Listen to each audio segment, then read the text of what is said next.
On August 20th, 1989, Jose and Kitty Menendez were murdered in their Beverly Hills home.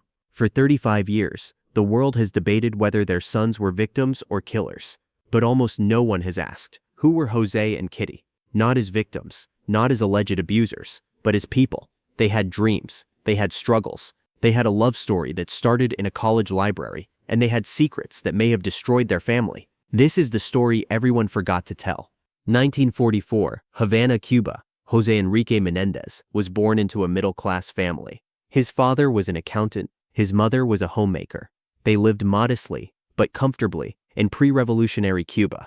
Jose was a brilliant child, sharp, driven, competitive. His teachers said he had exceptional intelligence and unusual ambition. He excelled in school. He was a champion swimmer. He had dreams of becoming someone important. But in 1959, everything changed. Fidel Castro's revolution swept through Cuba. The Menendez family, like thousands of others, faced a choice: stay under a communist regime or flee to America. Jose's father made the decision. They would leave. In 1960, when Jose was 16 years old, he arrived in the United States with his family. They settled in Pennsylvania. Jose spoke no English. He had $20 in his pocket. He had no connections, no safety net.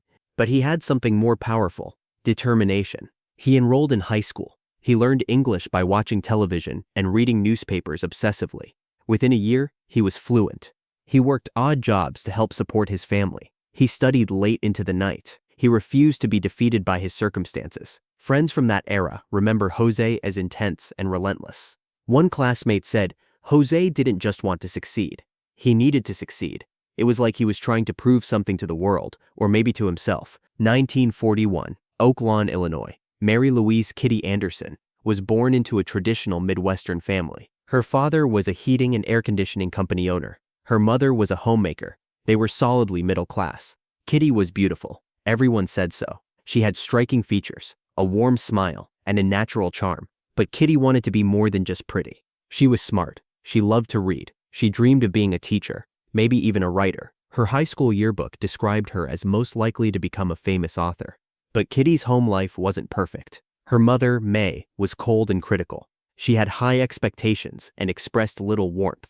Kitty's sister, Joan Vandermolen, later recalled, "Our mother was very hard on Kitty. Nothing Kitty did was ever good enough. She was always being compared to other girls, always being told she needed to be better." This shaped Kitty profoundly. She developed a deep need for approval, a fear of failure, a tendency to seek validation from others. She also learned to keep secrets, to present a perfect exterior, even when things inside were falling apart. 1962, Southern Illinois University. Jose Menendez was 8. They met in the library.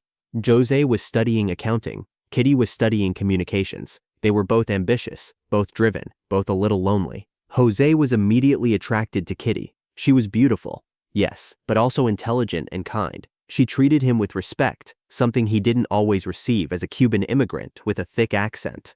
Kitty was drawn to Jose's intensity. He was different from the other boys she dated. He had purpose. He had plans. He was going places. They started dating.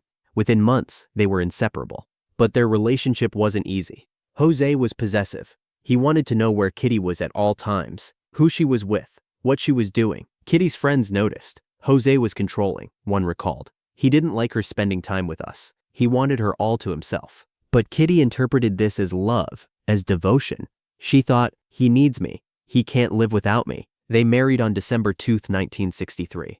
Kitty was 22. Jose was 19. Kitty's mother disapproved. He's too young, too foreign, too intense. But Kitty was in love, or thought she was. After college, Jose began his professional career. He started as an accountant, then moved into management, then into executive positions. He was brilliant at business, ruthless, strategic. He knew how to read people, how to negotiate, how to win. He worked for Hertz in the 1970s, then for RCA Records in the early 1980s. By 1986, he was CEO of Live Entertainment, a major home video distribution company. By 1989, Jose Menendez was worth over $14 million.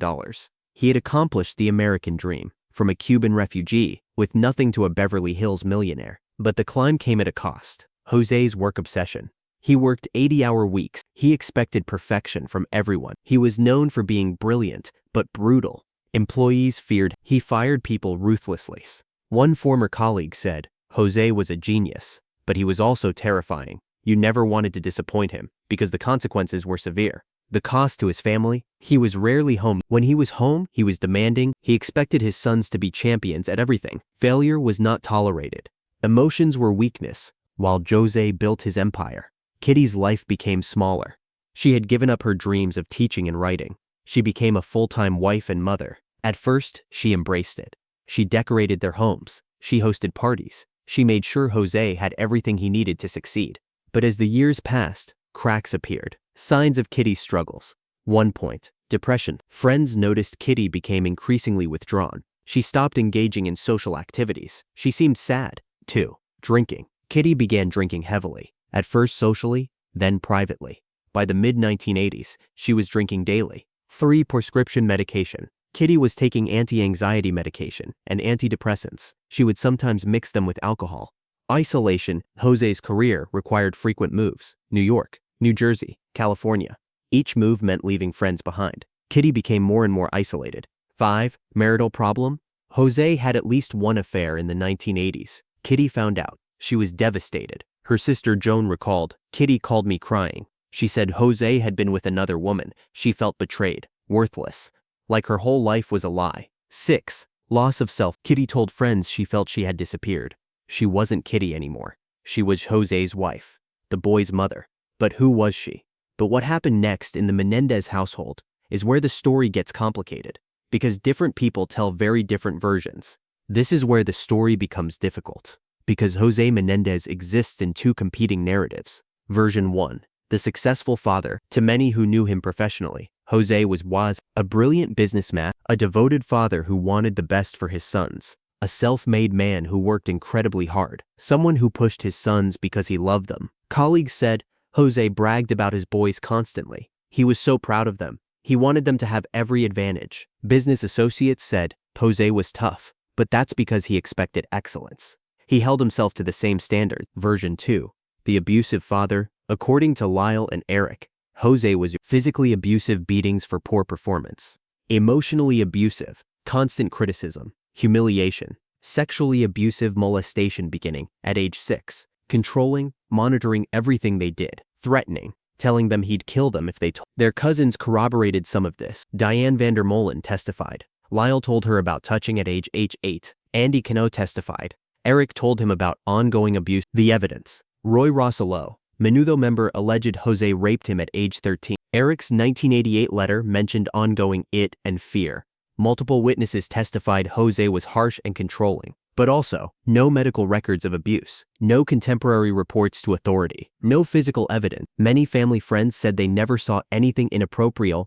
Kitty's role is even more contested. Version 1. The devoted mother. Her friends and some family members remember Kitty as a loving mother who adored her sons, someone who sacrificed her own dreams for her family, a woman who struggled with depression but did her best, a victim of Jose's controlling behavior. Her brother Milton said, Kitty loved those boys more than anything. She would never let anyone hurt them. Version 2. The silent enabler. According to Lyle and Erik, Kitty knew about the abuse and did nothing. Caught Jose with Erik once and screamed at Jose, but nothing changed. Told Lyle, what happens in this family stays in this family. Was more concerned about maintaining appearances than protecting them. Was emotionally cold and unavailable. Lyle testified. My mother knew. She chose my father over us. Every time. Erik testified. I told her when I was 11. She said I was lying. She never protected us.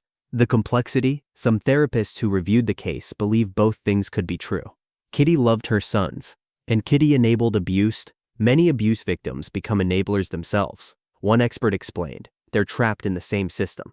They choose survival over protection. But there's another part of Jose and Kitty's story that rarely gets told. The final years of their marriage revealed something crucial. By the late 1980s, the Menendez marriage was in serious trouble. Jose's affair. In 1987, Jose had an affair with a woman named Louise Maloney, who worked for Live Entertainment. When Kitty found out, she was shattered. Friends said she became almost catatonic for days. She confronted Jose. They had explosive fights. Jose eventually ended the affair, but the damage was done. Kitty never fully trusted him again. Kitty's breakdown.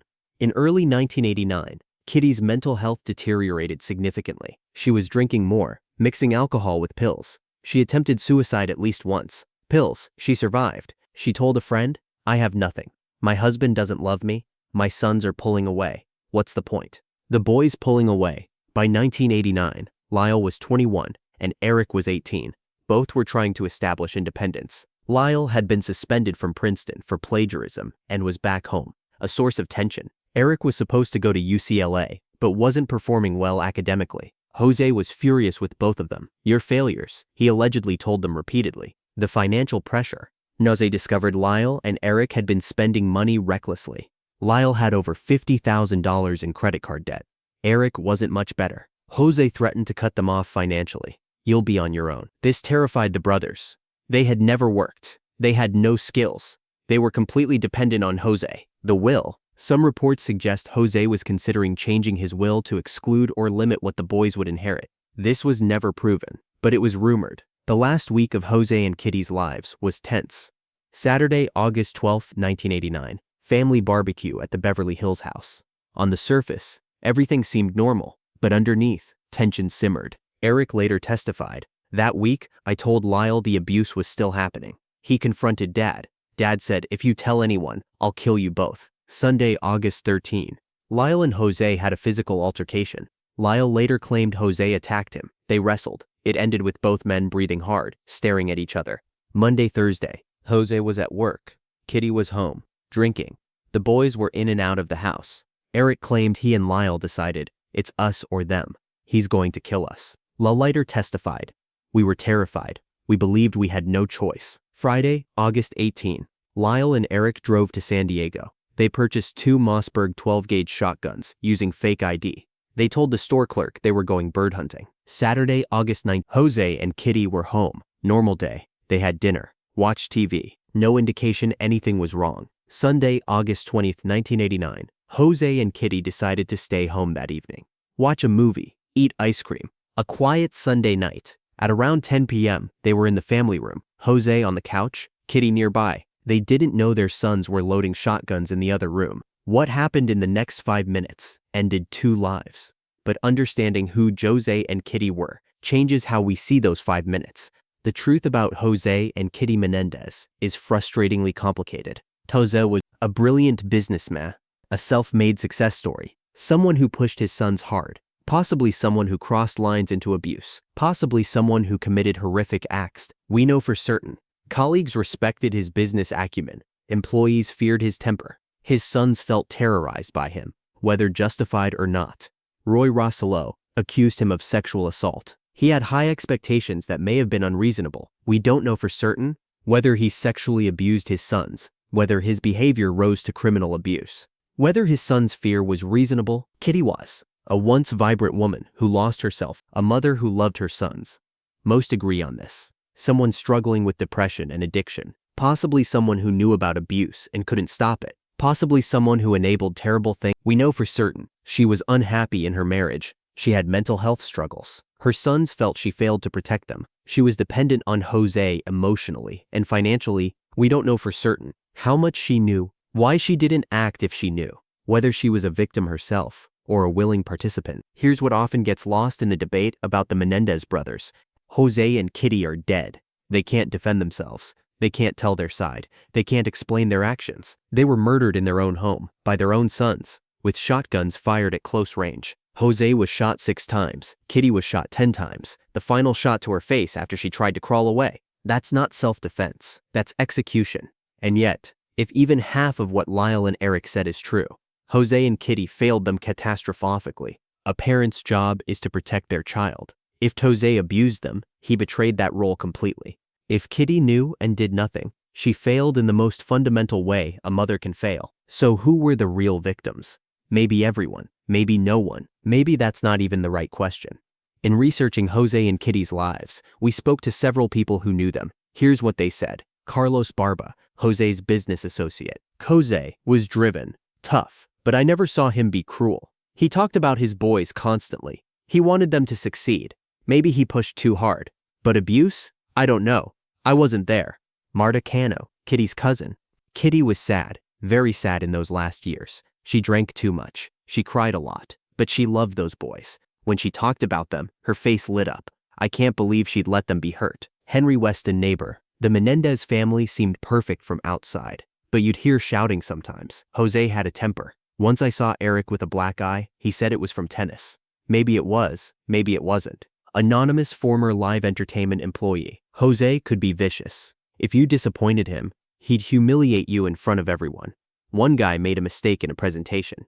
Jose called him a fucking idiot and fired him on the spot. If he did that at work, what was he like at home? Conclusion. The people behind the headlines, Jose and Kitty Menendez, have been reduced to symbols. To some, they're monsters, abusers who got what they deserved. To others, they're saints, devoted parents murdered by ungrateful sons. But they were neither. They were complicated people, flawed people, human people. Jose Menendez was a boy who fled Cuba with nothing and built an empire. A man who worked relentlessly to provide for his family. Someone who may have confused love with control.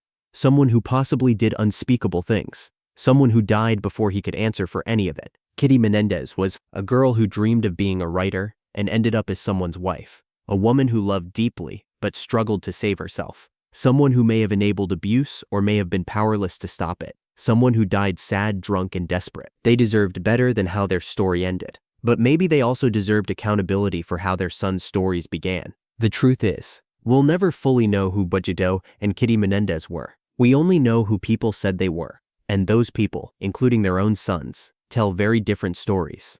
What we can say for certain, on August 20th, 1989, 2 human beings were killed. They had dreams once, they had hopes, they had a love story. They also had secrets, they had failures, they had pain, and they had sons who believed the only way to survive was to kill them. Maybe that's the real tragedy of the Menendez case. Not just that 2 people died, but that we'll never know the whole truth about their lives. In every true crime story, we focus on the killers. We analyze their motives, their psychology, their guilt, but we rarely ask, who were the victims before they became victims? Jose and Kitty Menendez were more than murder victims. They were people, complicated, flawed, human people, and their story matters too.